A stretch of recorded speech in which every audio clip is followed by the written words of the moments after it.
Son is in 4th grade. School is only open on Mondays. The rest of the week he is home with me. They don't do virtual learning during the rest of the week. No Zoom calls are made. No teacher actually checks in. Homework at home is not to be sent back to the school, and instead they get a participation grade the following week if they tell their teacher they completed it. It's backwards, and your students aren't being graded for the work they actually do. Every Monday we get a new flyer in the mail asking for donations. Last week we got a flyer that said to send out 20 emails to individuals to ask them for donations, with the promise of prizes for participation. They also had other prizes on this flyer. Basically, the more people who donate using your name, the bigger the prize you get. My son wanted the headphones prize. Nowhere on the flyer did it say how many donations was needed. I called the school to ask and they said 12. I sent out the 20 emails. 14 people donated. The donation list was to be emailed to the school with the student ID, and we were to pick up the prizes this past Monday. Son was losing his mind excited because he got the 12 donations needed for the headphones. We walk in and they proceed to tell me and my son that he did not qualify for the prize because in order to be eligible, you needed to get those 20 donations. Apparently the prizes for donations started counting after you received the 20. They turned damn near every student away, not just my kid. So I sent the boy out with his father and pulled the teacher and principal aside to let them know that they got these kids' hopes up for absolutely nothing, and that all they accomplished was destroying the children's spirits by lying to their faces. I then told them that I was told by the secretary that he only needed 12 donations for those headphones. They said, "Sorry you feel that way. This is just how things are right now due to COVID." So I responded with, "Oh, so lying to students and breaking their spirits is okay because of COVID? Failing to provide virtual learning for the rest of the week like other schools is okay because of COVID? Asking for donations when the kids are only here once a week must be okay, too, right?" I then walked out. Well, my son got the headphones in the mail today with a note from the superintendent that said, "I'm very sorry for the actions of the school system and the confusion formed around the donation drive. We are trying to work with the families, not turn them away. Please accept this as an apology." My son is over the moon. My husband says that I was being a Karen and that we should have just dropped it because it teaches our son that life isn't fair, and that I now look like an helicopter parent. My husband, 35 years old, does not have a car. He sold his old one to help pay for his brother's wedding. I did not agree on this, but he had this car before we got together, so it's a shared property. Besides that, I have my own car, so that did not affect me till my husband started complaining about having to commute to work and hangout places. He tried to get me to let him drive my car several times, but I stood firm and put a boundary, making him understand that my car will never be driven by him. One of the reasons why is because of how bad his driving is. His brother lives out of town. My husband asked if he could drive my car to the wedding, but I refused, but not because I'm not invited. Another story for another day, because like I said, my car is off limits. He threw a fit calling me unreasonable to let him take public transportation because he can barely stand it for 10 minutes, let alone hours. I said it wasn't my problem, which irritated him but made him stop arguing about it. The day that he was supposed to travel out of town, I woke at 10 a.m. and couldn't find my car key.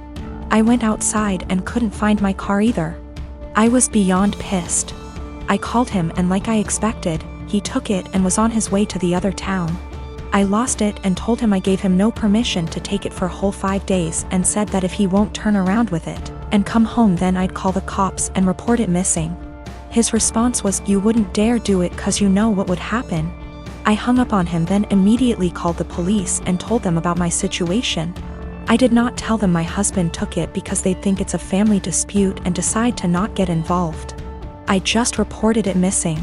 2 hours later I got a call from my husband saying he was back in town and was being held at our local police station. I went to the station and talked to the cops. My husband made a scene there, swearing over and over that I gave him permission to take it and said I was acting out of jealousy and spite because he was going to attend a wedding that I was not invited to. I took my car and went home, but he had to stay a little longer. He came home in the evening and went on a rage fit about how I created an awful situation and almost caused him to miss his brother's wedding. He called me vindictive, bitter, and a lunatic to call the police on him and try to accuse him of stealing my car.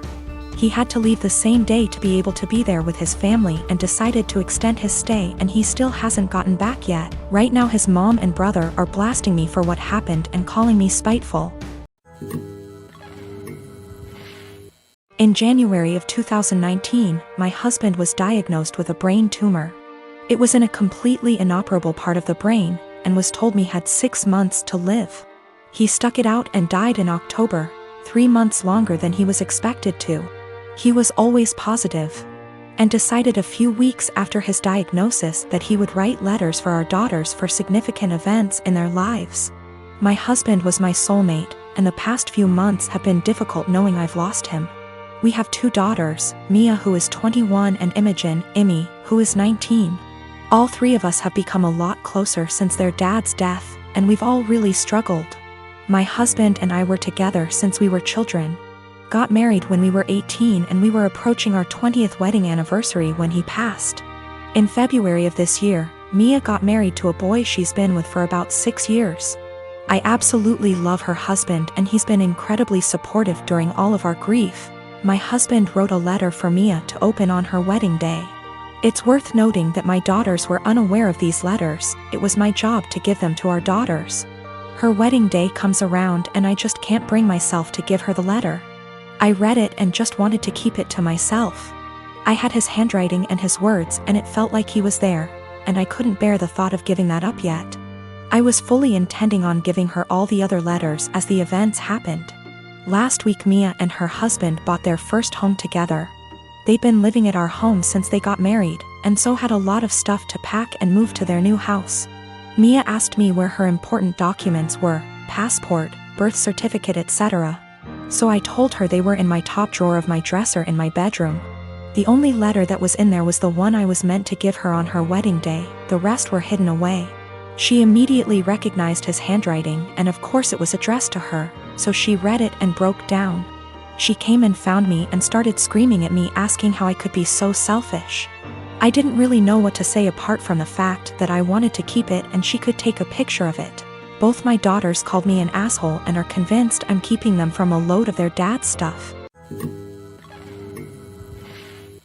I am 22, female, and I work full-time at a local steakhouse-style restaurant. There's a policy with the employees regarding free food based on the length of your shift, and the other day I was working a double, which meant I got 2 free meals, one at the end of my first shift and one at the end of my second. There are a few things we as employees can't pick for our free meals due to costs, but we still have access to nearly the entire menu. Another part of this policy is that if we pick something, and one of the ingredients required is almost gone, we're allowed to keep our pick and tell the customer that we're sold out of that particular item. This applies to all sides, salads, soups, etc.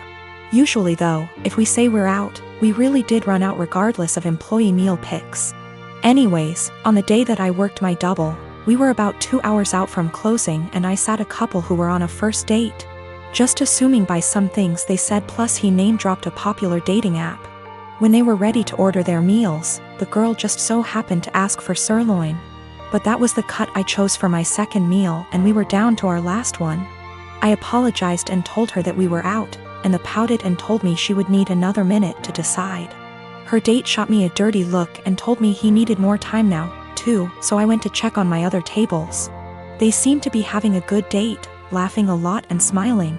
But they were immediately quiet and standoffish every time I checked on them, and interrupted me with, "Just the check, please," while I was asking if they'd like any dessert. I brushed it off, as it's not the first time I've had a rude customer, and brought them their bill.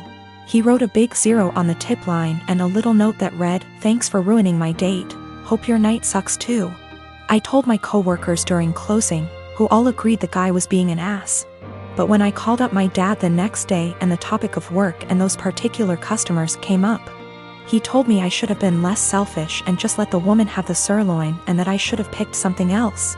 He told me they didn't handle it very well, but that young lady had probably been looking forward to that steak. You knew you could have given it to her and you didn't. I'm honestly a little disappointed in you. That really hurt my feelings, and I've been wondering if I was actually in the wrong. I don't believe it was a money thing. The guy ordered a pretty expensive seafood dish and the girl had one of our pricier cocktails. The sirloin is not our cheapest steak option. Yes, I'm aware that it's a weird policy. But it's our policy, and my bosses encourage employee satisfaction so that we can ensure customer satisfaction. I do not eat steak for free every day I work there. I have it once every 1 to 2 weeks.